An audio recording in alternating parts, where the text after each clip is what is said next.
Млеко од магарица. Уште кога бев мал, Салко ми беше другар. Неговиот татко беше селски ковач во моето село. Неговата ковачница се наоѓаше под нашата куќа, а ковачницата ја беа изидале моите селани. Салковиот татко се занимаваше со ковачкиот занает. Правеше секири, мотики, копачи, плугови за орење, ги клепаше секирите и ги вршеше сите ковачки работи. Без него селаните не можеа да ги вршат селските работи, зашто тој им ги правеше и поправеше сите земјоделски алати. А пак без алат нема занает, вели народната поговорка.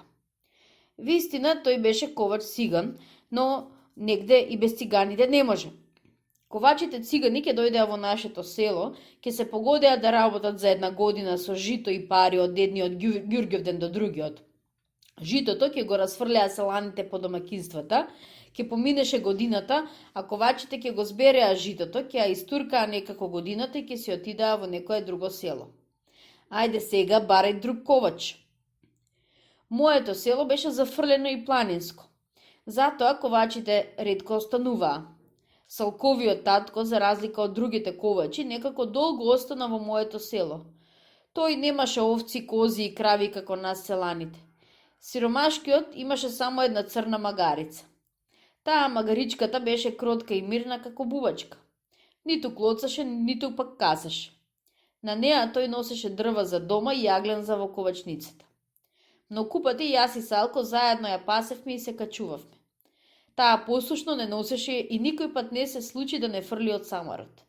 Секои 2 години ќе опрлеше по едно прленце, кое весело со нас скокаше и играше по зелените селски падни. Салковиот татко често одеше во планината. Крај некој студен планински поток ќе ископаше дупка, ќе собереше дебели даболи пенички и ќе ги наредеше во дупката. Потоа пенушките ќе ги запалеше. Кога пенушките ќе изгореа и ќе станеа жар, тој со вода ќе ги изгаснеше и ќе добиеше ќумур што му беше потребен за ковачницата. Како што реков, Салковиот татко правеше секери, мотки, плугови и други алати што им беа потребни на селаните. Салко го надувуваше ковачкиот мев, што го разгоруваше ќумурот, а пак татко му ги коваше земјоделските алати. Кога ние дома матевме матеница од нашите овци и кози, мајка му на Салка често идеше кај нас, во грнецот земаше матеница и маст и си носеше дома. Ако пак Салко немаше работа во ковачницата, идеше кај мене дома и ние заедно си игравме. Другите деца од селото не го сакаа Салка зашто беше циганче. Иако беше црно како чоколадо, јас многу го сакав и со него секој пат си играв.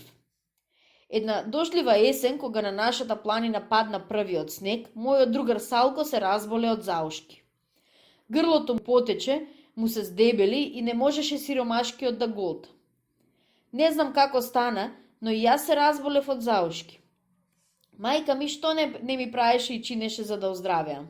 Вратов ми го врза со натопена во масло крпа, ми даваше да голтам ситен како брашно и столден ишедор.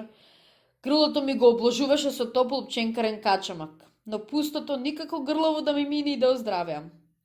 Еднушка, кога мајка му на Салко дојде кај нас да земе маст и матеница, ме виде мене врзам во грлово и ја праша мајка ми: "Мори комши, што му е на детево?" "Ете мајсторице", и се пожали мајка ми, "се разболе од заушки. Што не му правев, сестро златна, што не му чинев, но никако да му минат за ушките и да оздравее." "Затоа ли толку си се уплашила?" викна мајка му на Салка.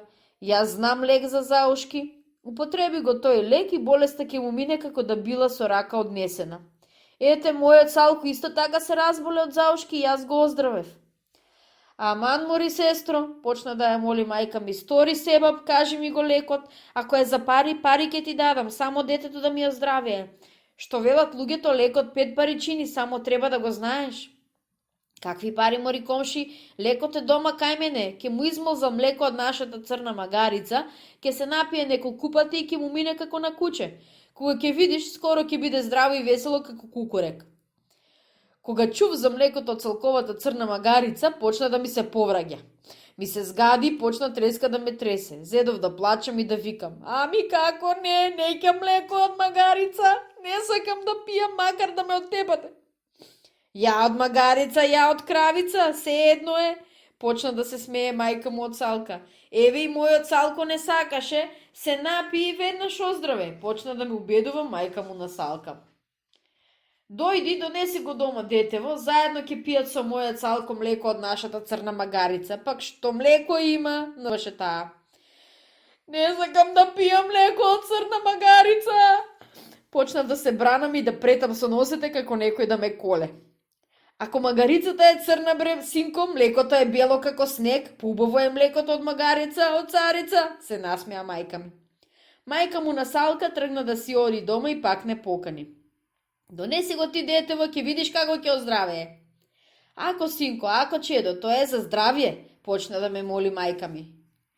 Добро, мајко, почнав да ја прашам мајка ми. Ако е добро млекото од магарица, зошто тогаш мајка му на Салка не ја молзе магарицата? Нека ја молзе, нека го подкиселува млекото и од него нека мати матеница.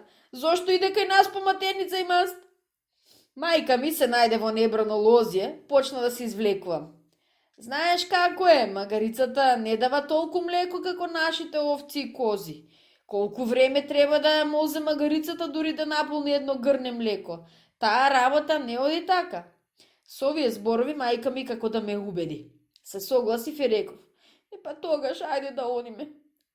Така, сине, така, мајкин сокол, весело викна мајка ми. Ме зеда за рака и ние тргнавме. Во дворот на селската ковачница, врзана за дирек, стоеше Салковата магарица и јадеше сено.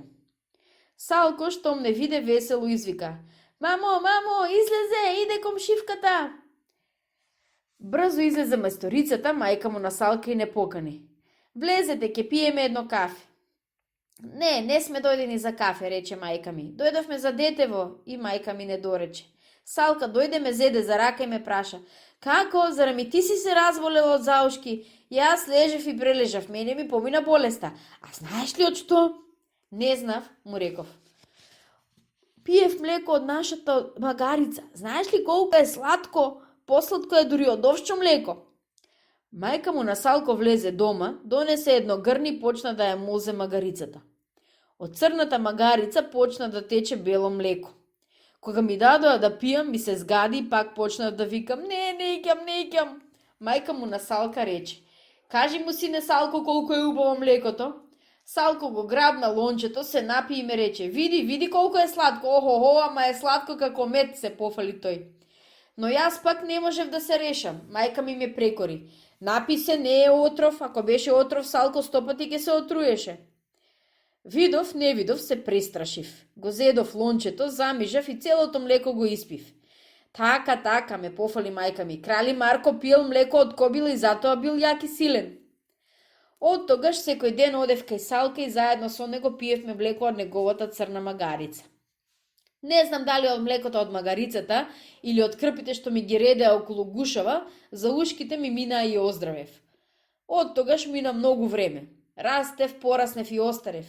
И денеска, кога ќе видам црна магарица, се потсетувам за моето рано детство и за млекото од црната магарица на Салко.